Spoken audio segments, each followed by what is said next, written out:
Hey Dion, what was the primary thing Coach Smith had you guys drilling on today, and how do you feel like the running back group performed as a whole? One thing he had to drill today was, pass blocking, stepping up in there and being physical. And as a whole, we coming out here every day, busting our tails, getting better.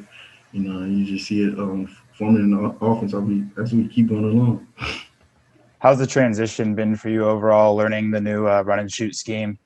Man, this is the offense I've been waiting, waiting for. So we got a whole lot of different schemes. The O line pulling out, you stretch the defense, create a lot of cutbacks. So this is something I'm excited for.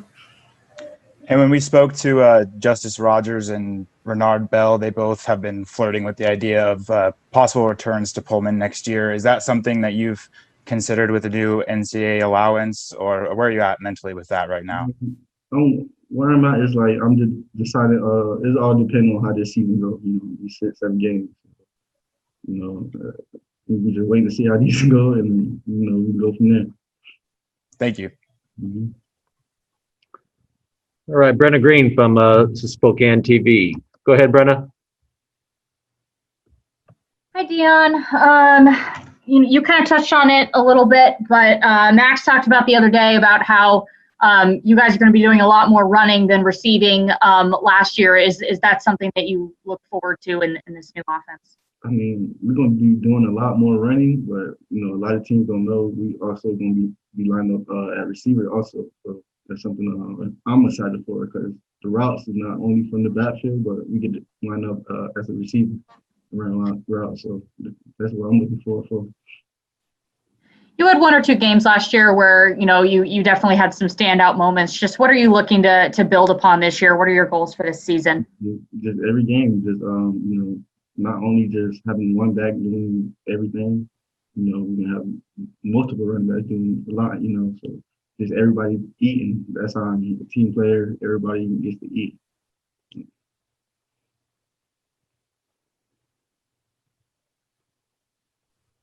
All right, Theo Lawson from the Spokesman-Review. Go ahead, Theo. Sorry, can you hear me now? Yep. Can you kind of talk about how you spent your off season? Did you go back to Florida after you guys learned that you wouldn't be doing spring camping? Can you talk about how you guys stayed in shape and made the most of your resources during quarantine? Yeah, so I have 2 other brothers, one in the NFL, one at Georgia. So we all was together every day. We was on that grind. Get up in the morning and our business. You have the rest of the day to yourself. So man, we're doing a lot.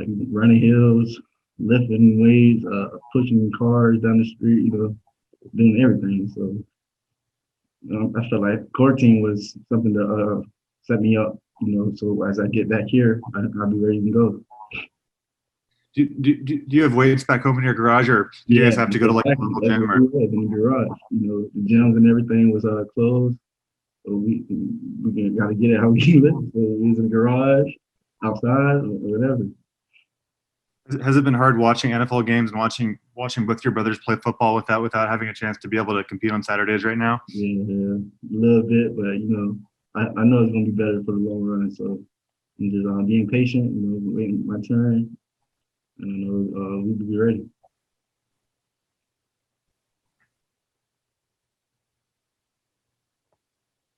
All right, Cody from the Daily Evergreen. Go ahead, Cody. Hey, Deon, what has the kind of energy of these practices with the new coaching staff been like in the first week of practices? With the coaches, there've been a lot of competing going on. So, the coaches is making sure who's been consistent, who's been on top of their game in the playbook, knowing their assignment, knowing what to do, but I think the energy got to come from the players, not the coaches. So, we spoke about that today at the end of practice. We got to bring the energy, especially the running backs. We got to bring it. To bring the offense all together. The running backs got to bring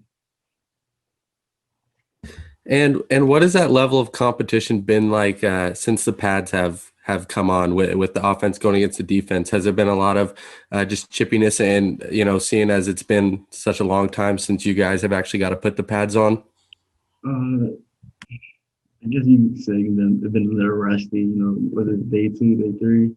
So, not gonna be as, ready as, as we would have started like last year or something like that. But I think the path is something good because especially in this offense, we get to be more physical, stepping up and basically like helping our O line out. So that's something I like.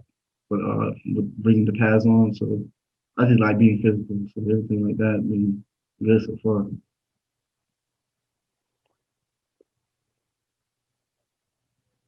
Okay, maybe one more question for Deon McIntosh.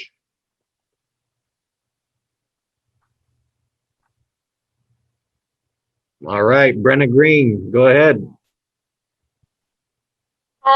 Deon, obviously, you're sharing a backfield with one of the best running backs in the Pac-12 right now. Just how would you describe your relationship with Max over the last year and how it's evolved?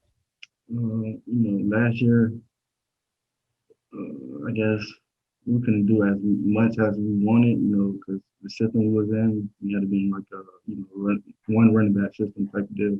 But now this year, we all get to eat, so I don't care who's in there. If it's me, him, we just we trust each other. Going in there, make a play. Anybody who's in there, be ready, know the assignment, and we're good.